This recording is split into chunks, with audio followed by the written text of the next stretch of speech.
മോഹിനി ആയിരിക്കണം എപ്പോഴും മോഹിനിയാട്ടം കളിക്കുന്ന ആൾക്കാർ. കാക്കേരം നിറം എല്ലാം കൊണ്ടും കാല് കുറച്ചിങ്ങനെ അകത്തി വെച്ച് കളിക്കുന്ന ഒരു ആർട്ട് ഫോമാണ്. ഒരു പുരുഷൻ കാലും കവിച്ചു വെച്ചിട്ട് മോഹിനിയാട്ടം കളിക്കാന്ന് പറഞ്ഞാൽ ഇതുപോലൊരു അരോചകമില്ല. എന്റെ അഭിപ്രായത്തില് മോഹിനിയാട്ടം ഒന്നും ആമ്പിള്ളേർക്ക് പറ്റണമെങ്കിൽ അതുപോലെ സൗന്ദര്യം ഉണ്ടാവണം. നിങ്ങളിപ്പോൾ ഈ കണ്ട വീഡിയോയില് ഡോക്ടർ കലാമണ്ഡലം സത്യഭാമ ടീച്ചർ പറയുന്നു, മോഹിനി ആയിരിക്കണം മോഹിനിയാട്ടം കളിക്കുന്ന ഒരു വ്യക്തി. അത് പുരുഷന്മാരാണെങ്കിൽ ഇതിലേക്ക് വരാതിരിക്കുന്നതാണ് നല്ലത്. ഇനി പുരുഷന്മാർക്ക് വരണമെങ്കിൽ സൗന്ദര്യമുള്ളവരായിരിക്കണം മോഹിനിയാട്ടത്തിലേക്ക് വരേണ്ടത്.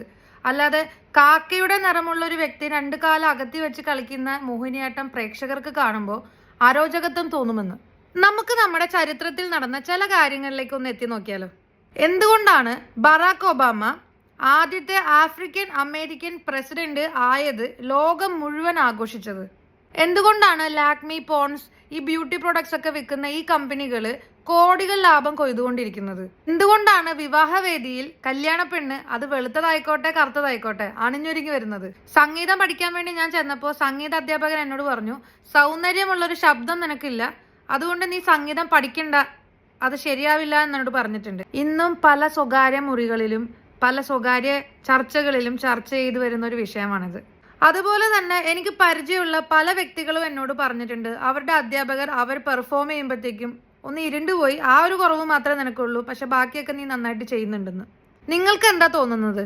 ഇങ്ങനത്തെ അനുഭവം നിങ്ങൾക്കും ഉണ്ടായിട്ടുണ്ടെങ്കിൽ നിങ്ങൾ കമന്റ് ചെയ്യുക.